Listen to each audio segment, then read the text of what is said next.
Bon, je pense qu'on va pouvoir commencer si c'est bon pour tout le monde. Donc, bonjour à tous ceux qui viennent de nous rejoindre. Donc aujourd'hui, on va parler du nouvel onduleur Solax qui sortira en février pour l'Europe. Donc le triphasé Ultra, donc est une solution hybride pour les applications commerciales et industrielles. Alors tout d'abord, on va commencer par il y a un petit peu de délai. On va commencer par un aperçu général de l'onduleur. Tout de suite après, on va parler et aborder les caractéristiques principales, tout ce qu'il faut savoir à propos de cet onduleur-là, les batteries qui sont compatibles et celles qui sont recommandées par notre staff. On continuera sur les solutions, donc c'est-à-dire les montages proposés et les scénarios d'utilisation de cet onduleur-là. Et pour ensuite terminer sur les différents modes de travail avec des explications et des analyses de courbes de scénarios réels pour savoir exactement quand est-ce qu'on peut utiliser cet onduleur en application. Alors tout d'abord, le Xtra Ultra, il faut savoir que c'est un onduleur hybride uniquement triphasé, donc qui a été conçu à la base pour des demandes commerciales et industrielles. Cet onduleur-là se divise en plusieurs sous-catégories. Donc, on a de 15 kW à 30 kW, en passant par 19,9, 20 et 25. Et il a été aussi designé pour pouvoir répondre à un besoin de stockage important, c'est-à-dire avec nos systèmes de batterie, qui permettra, vous le verrez plus tard, d'avoir d'énormes quantités de stockage stationnaire à disposition. Donc sur chaque onduleur, on a la présence de 3 MPPT 6 strings et on a un taux de charge et de décharge à près de 60 ampères, donc ce qui est très important. Au niveau de la structure du produit et des dimensions, on est quand même relativement proche des onduleurs qu'on a déjà sur le marché, hein. Donc on a 70 cm de largeur pour un peu moins de 53 cm de hauteur et 24 cm d'épaisseur. Donc voilà, c'est quand même relativement compact. Alors pour les applications commerciales et industrielles, on a plusieurs scénarios possibles. Donc c'est-à-dire que au maximum, on peut avoir jusqu'à 10 unités en parallèle. Donc ce qui représente avec les plus gros modèles 300 kW de puissance et 2,8 MWh de stockage énergétique avec les systèmes de batterie que je vous présenterai juste après. Donc qui est un très fort intérêt pour ce type de produit-là. À savoir que pour avoir 10 unités, il vous faudra aussi des parallel box et du matériel supplémentaire, parce que actuellement uniquement 3 onduleurs sont connectables sans matériel supplémentaire sur des applications sur un bâtiment. Donc c'est-à-dire que si on achète uniquement les onduleurs, on peut en connecter 3 en parallèle. Donc là, c'est un scénario ici de stockage important. Donc on peut voir qu'avec des parallel box, on peut avoir 92,8 kWh de stockage avec ces 10 unités en parallèle là. On pourra revenir dessus si jamais vous avez des questions par la suite. Mais voilà, globalement, c'est l'un des gros points forts de cette onduleur ici. Donc niveau de dénomination, bon voilà, quand vous avez des colis, etc., c'est voilà, simplement X3 pour triphasé, Ult pour Ultra et 15K pour savoir simplement la puissance de l'onduleur. Ça peut toujours être utile pour faire la gestion de stock. Mais rien de très compliqué ici. Donc là, on va s'intéresser maintenant au scénario possible, donc que ce soit dans des usines, des centres commerciaux, dans du résidentiel ou des bureaux, ou simplement dans des entrepôts. Il faut savoir que notre onduleur est classé IP65, c'est-à-dire qu'on peut le placer aussi bien en intérieur qu'en extérieur. Alors maintenant, on arrive aux, aux caractéristiques de l'onduleur. Donc les caractéristiques principales. Tout d'abord, on a un rendement élevé en pleine utilisation. Donc c'est-à-dire qu'on a 36 ampères d'entrée d'essai par MPPT. Donc qui est très élevé. Donc comme je disais tout à l'heure, 3 MPPT pour 6 strings. On a un surdimensionnement de 200% pour le côté d'essai PV. Et donc du coup, ça veut dire qu'on a un maximum d'entrée qui est de 200% par rapport aux indications sur les notices. Donc ça peut être très important pour le dimensionnement et pour des économies d'argent. On a 2 ports de batterie indépendants qui sont tous les deux gérés de manière indépendante pour faciliter l'expansion et aussi ça peut être intéressant si on a plusieurs types de batteries à mettre sur un seul onduleur. Donc il y aura moins de problèmes de compatibilité. Comme je disais tout à l'heure, on a jusqu'à 2,8 MWh avec une TP Parallel Box. Sauvegarde robuste. Donc sauvegarde robuste, ça veut dire quoi? Ça veut dire que cet onduleur-là a une capacité très importante de permutation rapide, c'est-à-dire inférieure à 10 millisecondes en cas de coupure de courant. C'est-à-dire qu'on peut passer sur le mode EPS ou alors sur le mode batterie très très rapidement pour éviter en fait tout dommage aux équipements électriques qu'on a dans le bâtiment. On a 200% de sortie EPS pendant 10 secondes, donc ça c'est très intéressant si par exemple pendant le fonctionnement du mode EPS on a de la machinerie qui a besoin d'un fort appel de puissance pour un démarrage. On peut utiliser ça même en EPS, ce qui est quelque chose de relativement nouveau. Donc ça supporte tous les types de charges, le microgrid est aussi pris en charge et tout ce qui va être groupe électrogène est pris en charge également.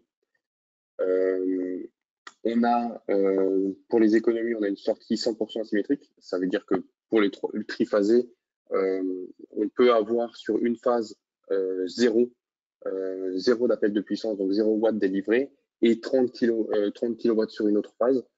Et donc ça, c'est très important pour ne pas en fait renvoyer d'électricité sur le réseau, de l'électricité dont on aurait besoin dans le bâtiment. Et ça, c'est utilisable 24 heures sur 24, 7 jours sur 7.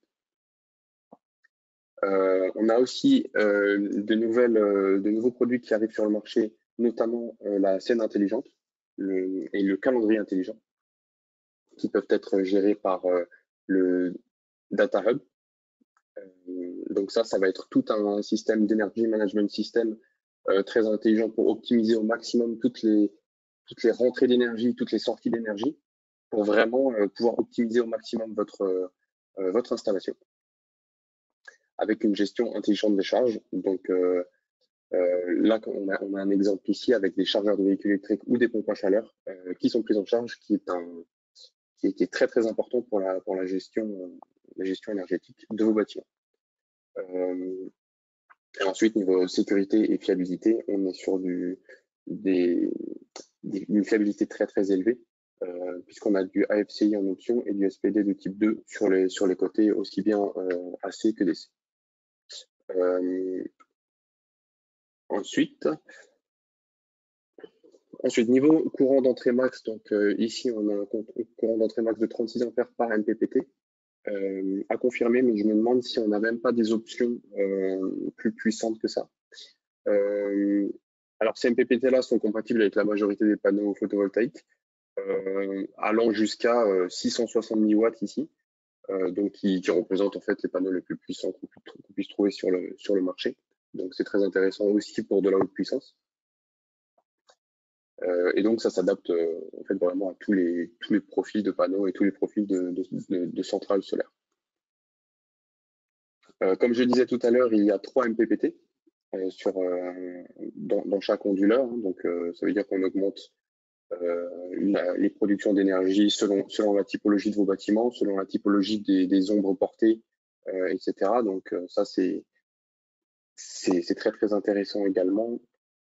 Une tolérance améliorée aux pannes également, puisqu'on garantit le fonctionnement ininterrompu des autres panneaux. Quand un MPPT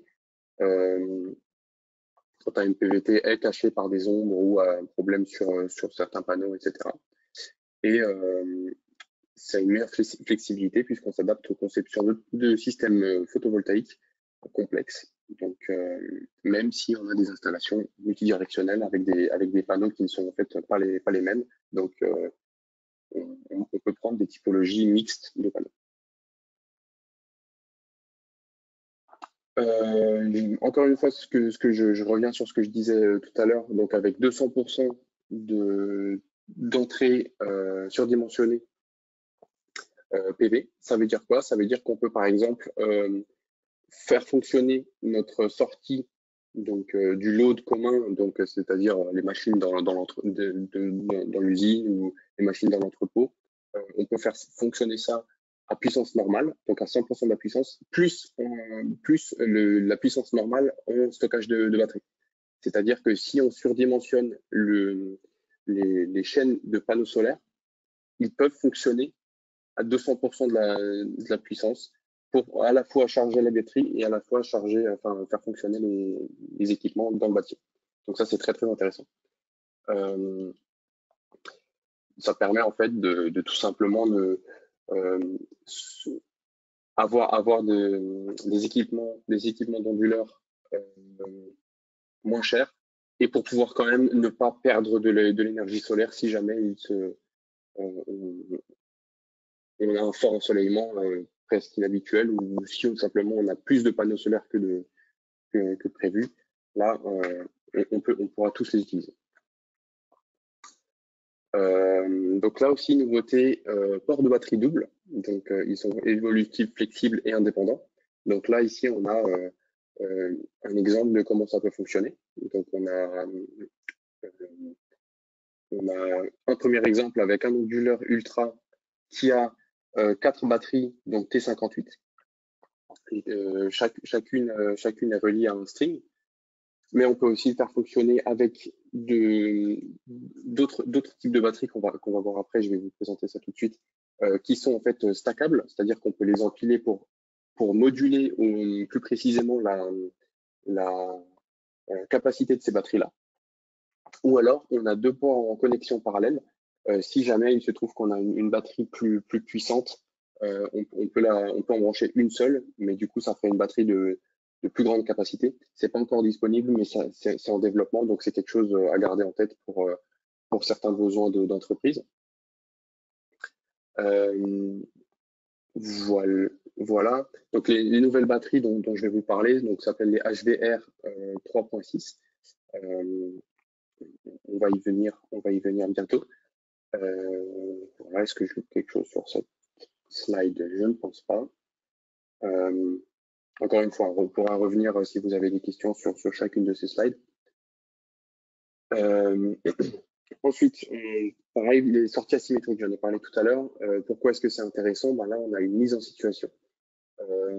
Prenons le cas d'une sortie triphasée symétrique. Donc, si on produit 12 kW de puissance, par exemple, si c'est symétrique, on va du coup envoyer 4 kW sur chaque phase. Si on a une charge sur une phase qui fonctionne seule et qui en demande 12, donc dans le cas d'une sortie symétrique, les 4 kW de la phase vont alimenter la charge, sauf qu'il faudra encore soutirer 8 kW supplémentaires au réseau pour faire fonctionner cette charge. Alors que dans un cas asymétrique, donc là on a le cas où l'onduleur ne produit que 10 kW, mais s'il fournissait les 12 mêmes que dans le cas symétrique, on pourrait faire fonctionner la charge uniquement avec le solaire et donc du coup ne pas avoir besoin de racheter quoi que ce soit au réseau. Et donc ça c'est très très intéressant puisque ça permet justement de faire face à ce genre de problème. Vous avez à gauche un tableau vous expliquant les ratios possibles en fonction de votre dimensionnement d'onduleur. Donc par exemple, un 30 kW pourra envoyer 10 kW à une seule phase s'il fonctionne à 10 kW. Voilà.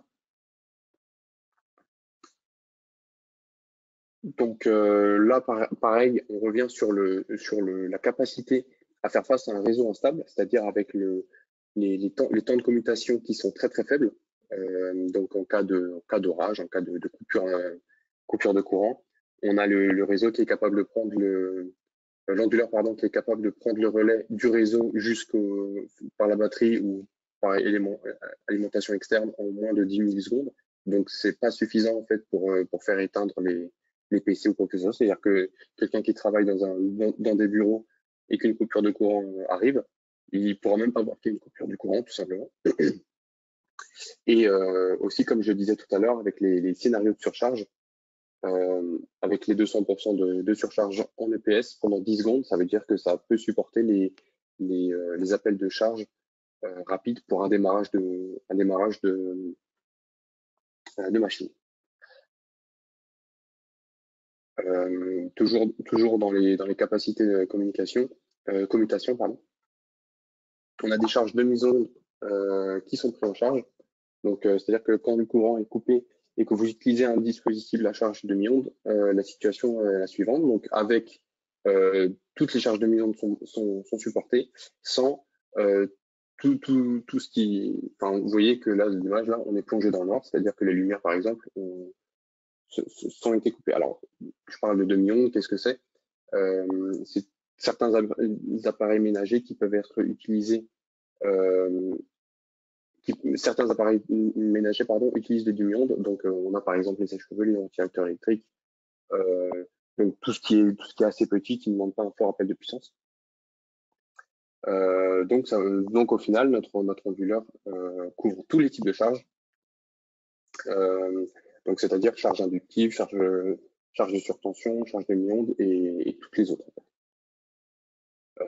Voilà.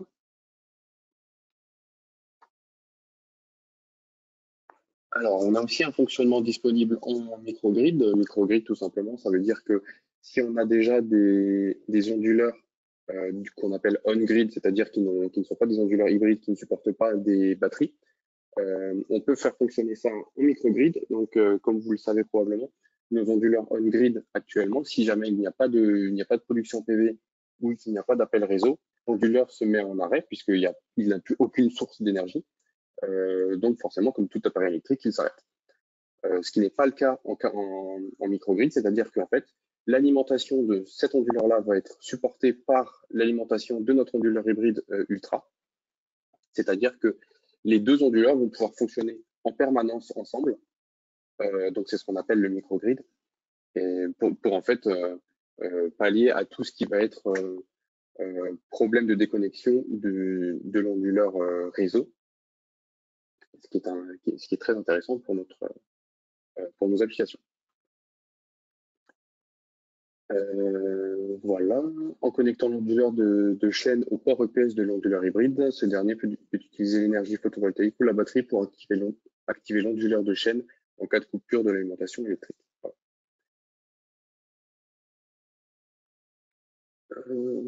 À savoir que comme marqué en bas en remarque, notre onduleur X3 Ultra est compatible avec des onduleurs de chaîne, donc les onduleurs on-grid, qu'ils soient triphasés ou monophasés. Donc ça, c'est pareil, c'est très intéressant. Si on a déjà des applications où des onduleurs sont installés, même si c'est du monophasé, ça va quand même fonctionner. Là, on va commencer à parler un petit peu du mode de tout ce qui va être EMS, donc Energy Management System, dont je parlais tout à l'heure, avec des définitions de mode de travail spécifiques pour chaque heure de la journée, c'est-à-dire que c'est dynamique. Ça va changer en fonction de, vous le verrez, beaucoup d'éléments, donc notamment le prix de l'électricité, la consommation instantanée, les profils de consommation. Et donc ça sert vraiment à optimiser au maximum l'utilisation de votre charge disponible en batterie, de la charge solaire et des prix de vente et d'achat de votre kilowattheure solaire. Voilà, donc on a en plus le Smart Schedule, donc le calendrier intelligent qui prend en charge vraiment une quantité impressionnante de données, donc notamment les jours fériés, les profils de consommation. Si le week-end, par exemple, l'entreprise ne travaille pas du tout, ou si elle travaille, les profils de consommation ne vont pas être les mêmes. Voilà. On a aussi une option de compteur sans fil. Alors, quand on dit compteur sans fil, c'est bon, il y aura toujours le câble d'alimentation du compteur évidemment, mais ce sera tout. Il va communiquer en, sans fil avec l'onduleur. Donc ça permet d'éviter tout problème de câblage, en tout cas les minimiser au maximum. Donc ça, comme on a pas mal de problèmes récurrents au moment de l'installation sur les installations des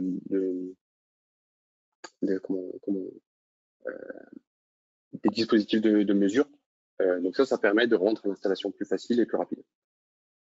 Et également, c'est en général une solution privilégiée par les particuliers quand on peut éviter d'avoir du câblage dans leur bâtiment.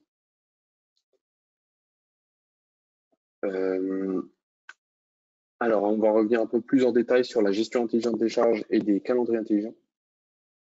Donc, le calendrier intelligent se base sur le réglage automatique des modes de travail, comme j'ai expliqué tout à l'heure, avec un apprentissage au fur et à mesure des habitudes du client, donc que ce soit particulier ou commercial, ou industriel d'ailleurs.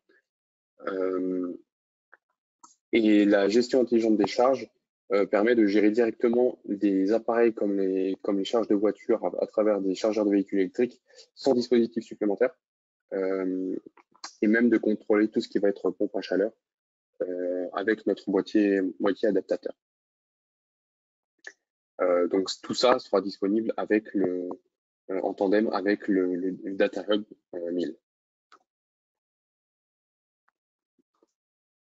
Ensuite, gestion de l'énergie pilotée par l'IA. Donc la scène intelligente, qu'est-ce que c'est? Je vous en ai parlé tout à l'heure. C'est une scène intelligente qui offre de manière innovante un ensemble personnalisé de conditions IFTHEN, en permettant aux utilisateurs de créer des scénarios intelligents avec la décharge automatique de batterie en fonction de ce que vous allez rentrer dans le système au préalable. Donc ça permet d'avoir plus d'efficacité, d'automatiser quasiment tous les modes de fonctionnement des appareils. Et donc forcément, ça c'est toujours dans le but d'économiser un maximum d'argent sur la facture. Je peux vous donner un exemple ici. Admettons qu'il y ait des prévisions de pluie le lendemain. Donc ça c'est basé sur l'EMS. S'il y a des prévisions de pluie le lendemain, le système va savoir que demain, admettons, on est dans un scénario commercial. Le lendemain, c'est lundi. Lundi, vous avez des forts appels de puissance. Sauf que comme vous avez déjà ce qu'on appelle du coup le forecasting, c'est-à-dire savoir prévoir les données de production d'énergie en fonction des données météo. Le forecasting va vous indiquer que demain, il y aura une fort appel de puissance, mais faible production de puissance. C'est-à-dire qu'il va tout falloir miser sur les batteries. Donc là, l'action qui va être programmée, ça va être de charger au maximum les batteries pour pouvoir faire face aux appels de puissance sans production du lendemain. Et donc, du coup, ça va permettre quoi? Ça va permettre en fait de tirer parti au maximum de votre jour d'avant pour pouvoir se répercuter sur votre jour d'après.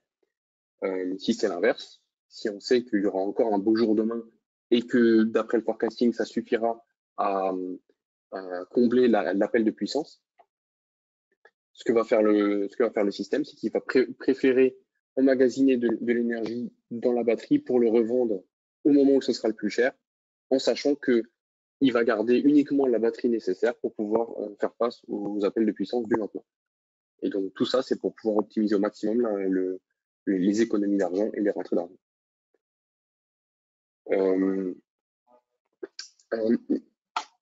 Niveau fiabilité et sécurité, donc on a la prévention d'incendie grâce à une détection précise des arcs électriques. Donc tout ça, ça va être interne à l'onduleur. Donc l'onduleur s'auto-surveille. Et on a aussi une protection contre les surtensions dangereuses. Voilà, voilà. Ensuite, VPP. La VPP également, donc connue sous le nom de Virtual Power Plant, qui est une du coup centrale électrique virtuelle. C'est un réseau de systèmes de production d'énergie décentralisés, comme des systèmes solaires ou d'autres qui ont été reliés entre eux par une plateforme d'exploitation. Donc ça c'est très très intéressant. En fait, c'est un petit peu le même système qu'un microgrid, mais du coup smart grid, qui pallie au manque de production de certaines installations avec d'autres. Donc en étendant ça du micro au macro, ça va nous permettre de lisser en fait les productions électriques pour faire face à la demande de chacun des éléments de ce système. Donc notre produit s'intègre dans ce schéma-là, ce qui est très intéressant si jamais vous avez plusieurs clients dans une même zone. Ça peut être très intéressant parce que en fait, les clients vont se soutenir les uns les autres par rapport à ce système électrique, s'ils sont d'accord avec cette option, évidemment. Donc là, juste pour préciser, les chargeurs de véhicules électriques sont pris en charge par cet onduleur. Donc ça, notamment pour les bureaux ou pour les applications commerciales sur un supermarché, etc. Donc ça, c'est très intéressant. Voilà. Alors maintenant, on va passer aux batteries recommandées.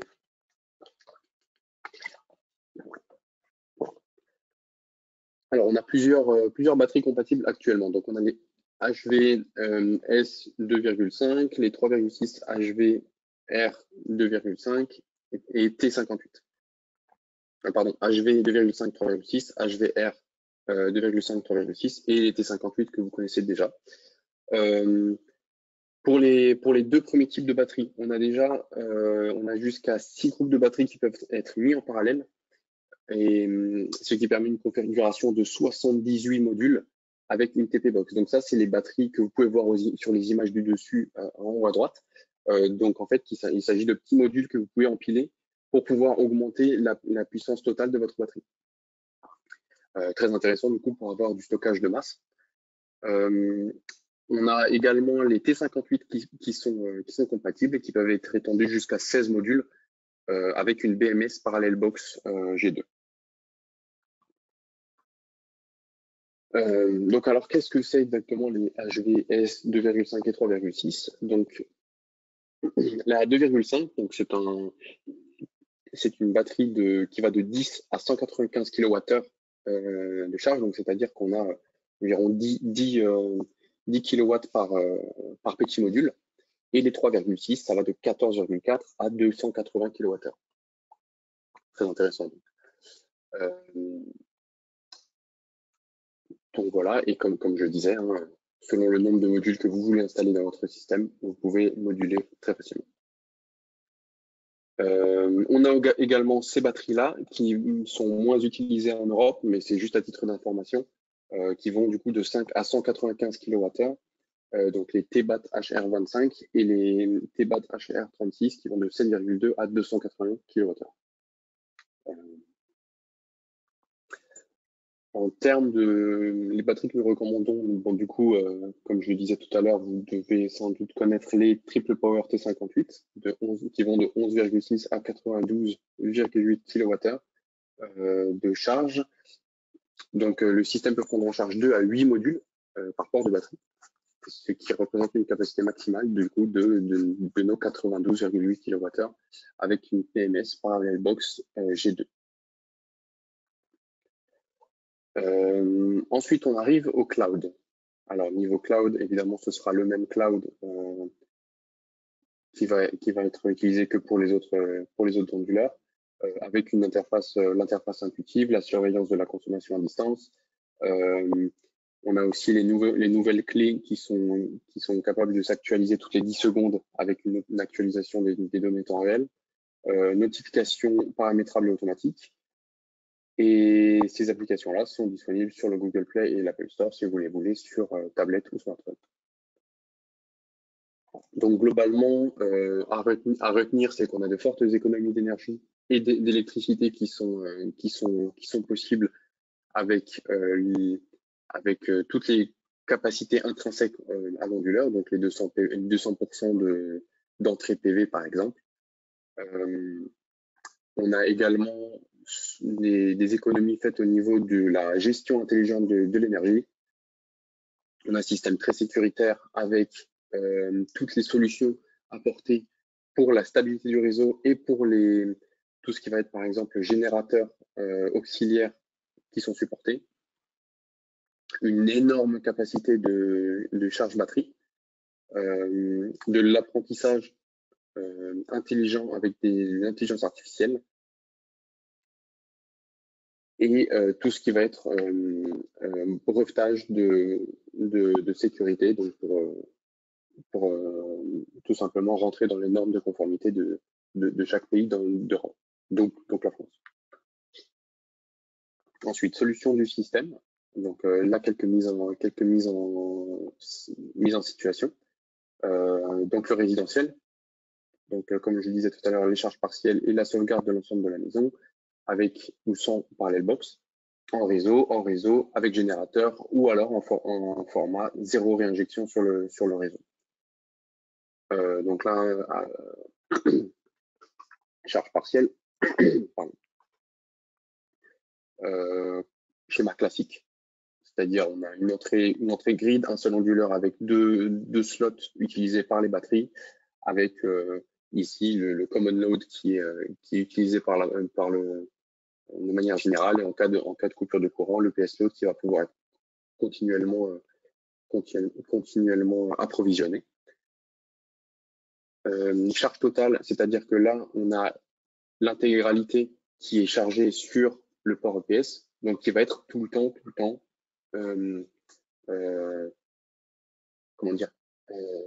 approvisionné, peu importe l'état du grid. Et donc ça, c'est très intéressant selon les types de clients que vous avez. Ensuite, on a, comme je l'ai présenté au tout début de la présentation, des options pour les mettre en parallèle jusqu'à 10 unités avec des parallel box et des distribution box. Donc ça va vraiment être pour les très gros sites avec des batteries connectables à chaque onduleur pour une très grande puissance.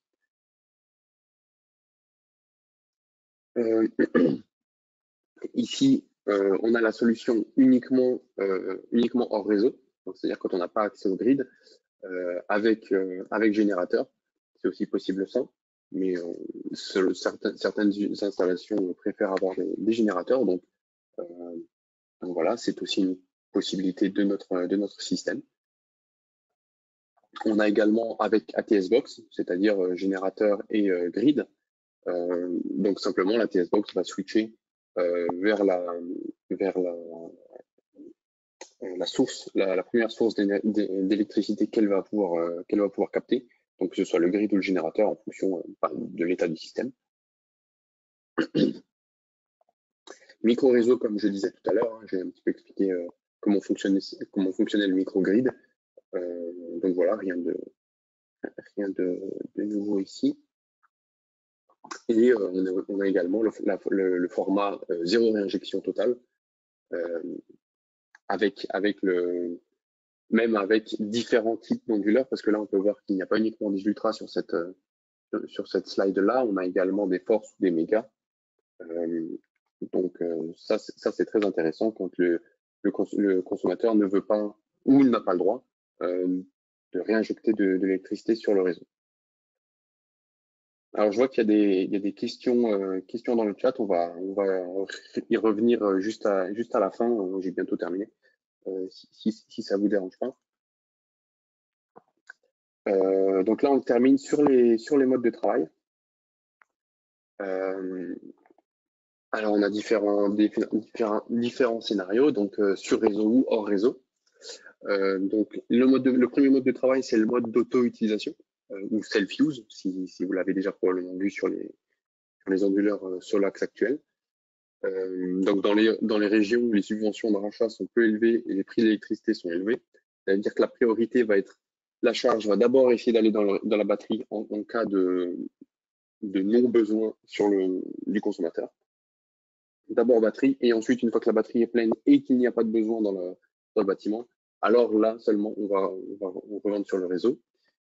Priorité à l'alimentation, ça veut dire globalement l'inverse, c'est-à-dire que d'abord la charge, ensuite on va préférer revendre sur le réseau avant d'aller alimenter la batterie.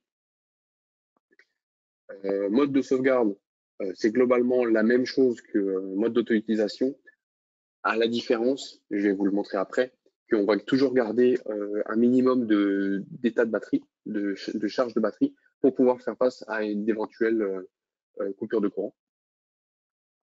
Le mode d'écrêtement des pointes, donc ça veut dire qu'on va effectuer un nivellement des pics de consommation d'électricité et que le système s'autocontrôle en fait pour pouvoir se charger à des heures creuses et se décharger à des heures de pointe.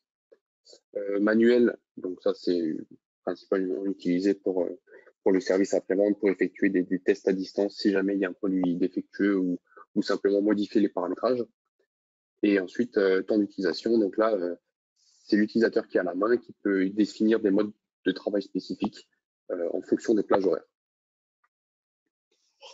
Voilà, et le mode EPS également, donc là, ça tout simplement, sachant qu'il n'y a pas de revente possible sur le réseau, ça va tout simplement d'abord alimenter la charge et ensuite alimenter les batteries. Donc, analysons un petit peu le cycle auto-utilisation. Donc là, on a un profil typique d'utilisation de notre onduleur avec les charges, les charges des panneaux et également la charge utilisée par le consommateur avec un pic le matin et un autre pic le soir. Donc le self-use, vous voyez, alors, est-ce que, je vais peut-être essayer de pointer, est-ce que vous voyez ma souris sur l'écran?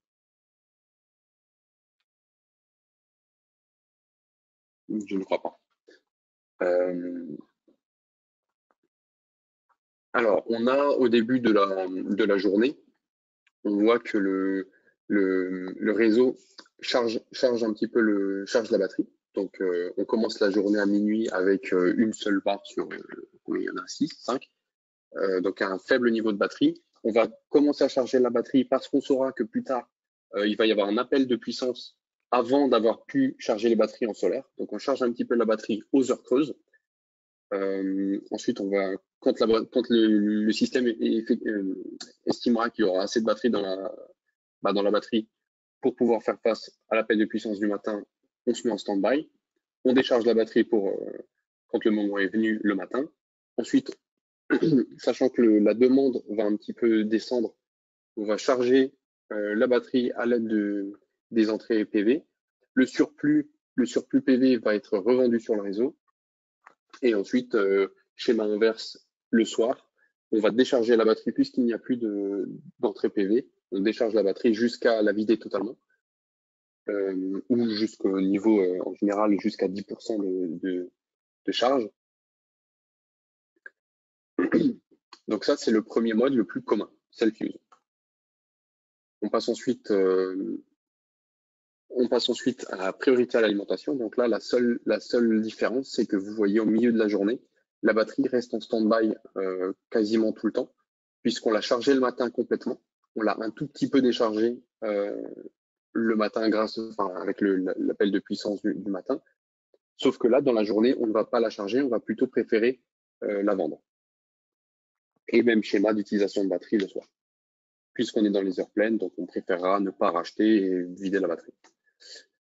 Mode de sauvegarde, donc c'est la même chose que le mode self-use. À la différence que vous pourrez remarquer, la batterie ne se décharge pas complètement le soir.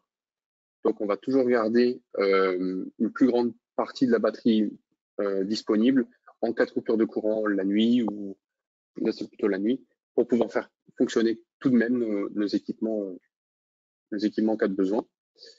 Mode d'écrêtement des pointes, donc là, c'est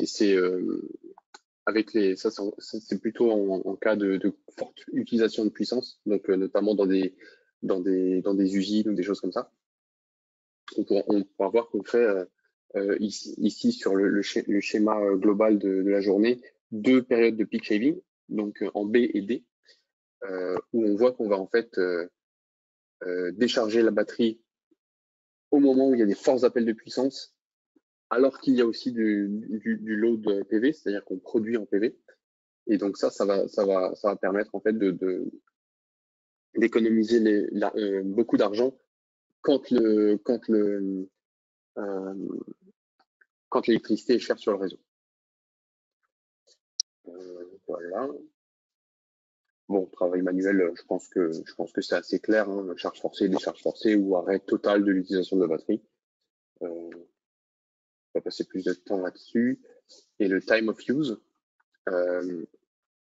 vous avez différents modes de travail, donc l'auto-utilisation, la batterie éteinte, l'écrêtement des pointes, le mode de charge et le mode de décharge. Donc ça, c'est vous en fait qui jonglez avec les différents profils d'utilisation que je vous ai montré tout à l'heure, en fonction cette fois-ci des plages horaires. Et donc là, c'est au bon vouloir du client, quel est son besoin et comment on peut l'aider à travers tous ces paramétrages-là. Du coup, on en a terminé avec cette présentation. On va maintenant, si vous avez des questions, n'hésitez pas à les mettre, à les écrire dans la rubrique questions. On va essayer d'y répondre. Donc, l'onduleur hybride fonctionne-t-il à 100% du temps off-grid? Si oui, jusqu'à combien d'unités en parallèle peuvent être connectées? Les onduleurs sont tous grid forming, ou alors il y aura un grid forming et les autres seront en grid following. Mathieu, alors. Alors, si oui, combien d'unités en parallèle peuvent être connectées? Quand vous dites les nombres d'unités parallèles connectées, c'est-à-dire quand tout est en off-grid, en mode fonctionnement normal off-grid, c'est-à-dire pas en coupure de courant, vraiment rien n'est connecté. Vous êtes sûr de bien comprendre la question?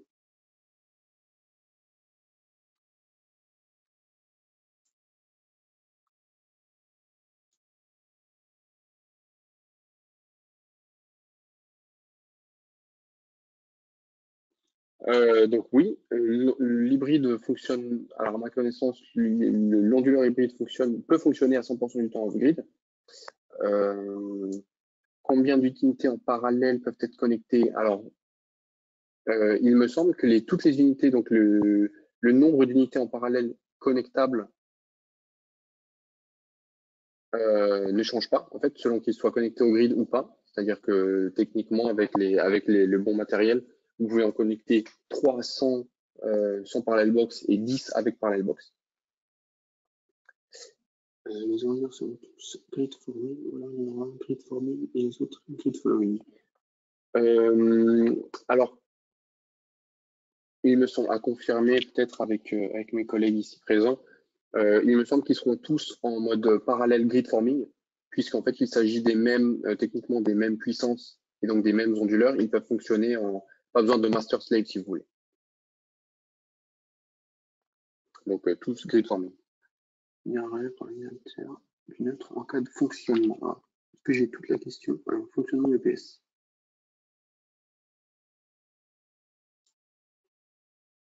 Ça peut-être que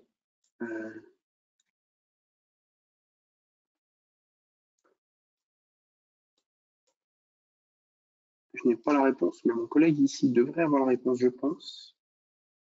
Une seconde.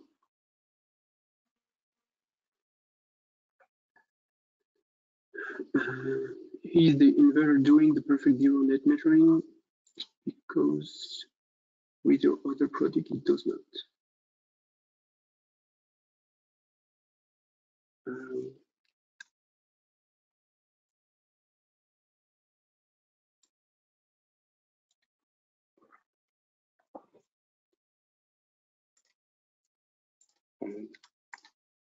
Attendez, j'essaie juste de naviguer un peu à travers l'interface du webinaire. C'est la première fois que j'utilise ça, donc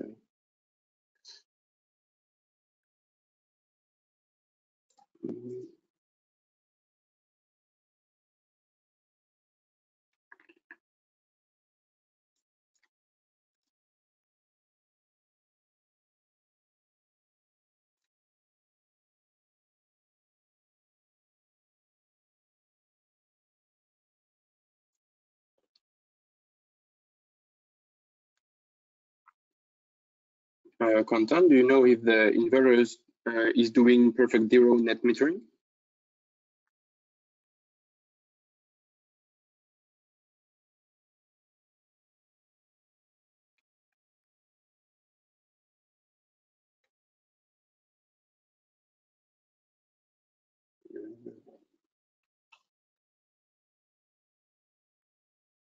Vous pouvez aussi parler si jamais vous avez des questions à poser à l'oral.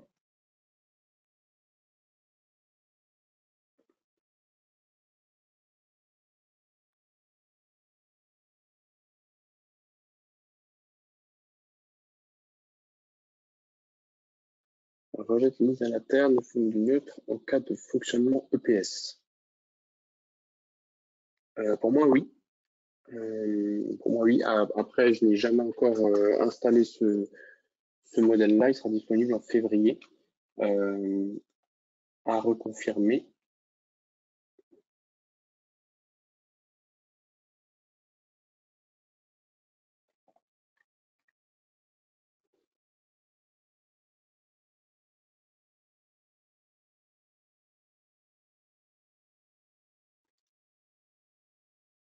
Alors, Paul Berthomieux, Perfect Zero Net Metering, qu'est-ce que vous voulez dire par Perfect Zero Net Metering?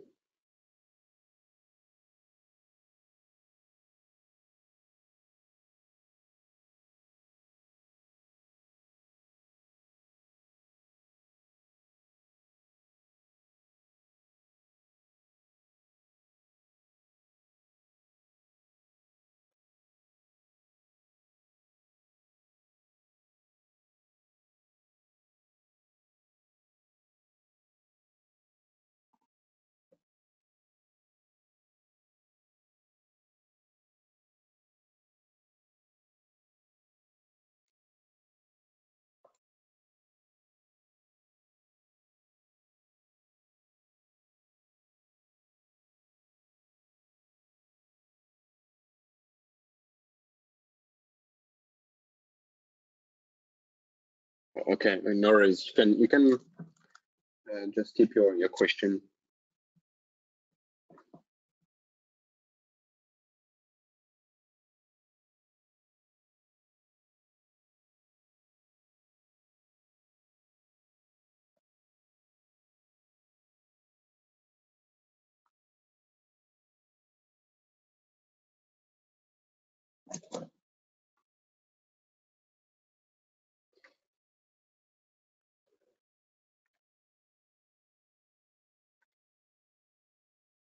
The issue we saw is that with zero net metering in place, inverters still selling energy to the grid.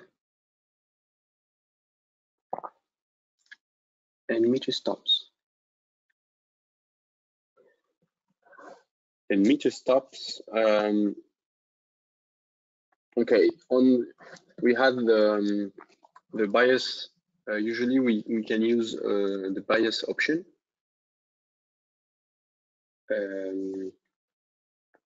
So the bias will allow you to constantly take a little amount of energy from the grid to avoid any selling to the grid.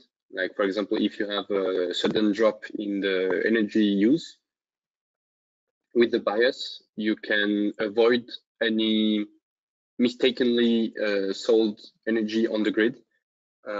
For example, we can put the bias on minus 150 watt, for example, and so you will continuously be buying 150 watts from the grid, and then this is like a gap between what you actually need and what you're able to produce or consume. And so with the bias, you can avoid any energy selling to the grid. Sorry.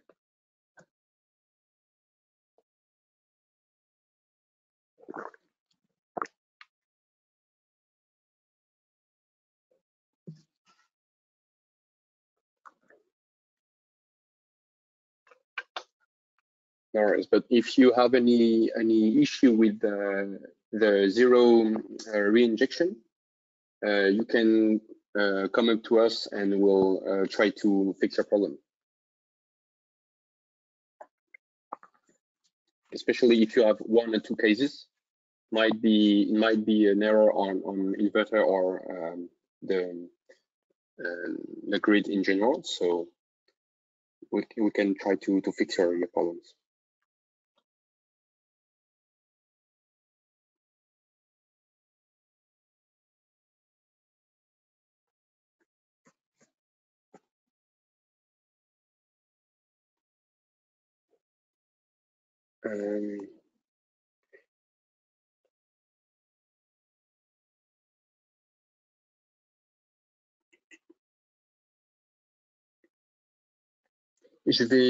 Alors je pense que là, tous ces documents-là vont vous être envoyés. Donc la présentation, et puis surtout au moment de la sortie de l'onduleur, je le rappelle, qui se fera en février pour l'Europe. Vous pourrez avoir accès à toutes les documentations, puis je pense même avant, toutes les documentations techniques de l'onduleur avec les schémas et mise en pratique de ces scénarios. Donc si jamais il vous reste une question, même après ce webinaire, n'hésitez pas à revenir vers nous, on pourra vous aider, aucun souci. Alors, les hybrides Solax sont-ils compatibles avec les batteries de marques différentes? Alors, oui, il existe des compatibilités avec d'autres marques. Je pense notamment à certaines Pilontech, mais pas toutes. De manière générale, on préfère conseiller les batteries Solax, puisque elles sont toutes compatibles. C'est au cas par cas pour les batteries de marques différentes.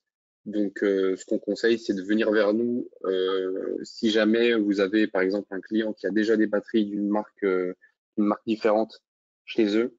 Je vous conseille de venir vers nous avant pour savoir si pas avoir de mauvaises surprises au niveau de l'installation.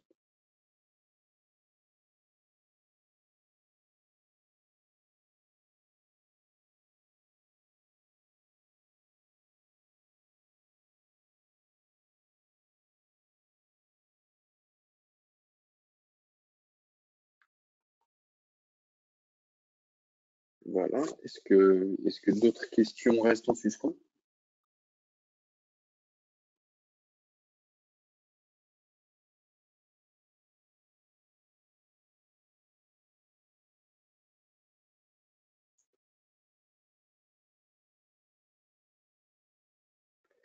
Si ce n'est pas le cas, alors j'ai terminé ma présentation. Si quelqu'un a un commentaire à faire, je propose de le faire maintenant. Sinon, je pense que je vais pouvoir arrêter de partager mon écran et ce sera la fin de cette présentation.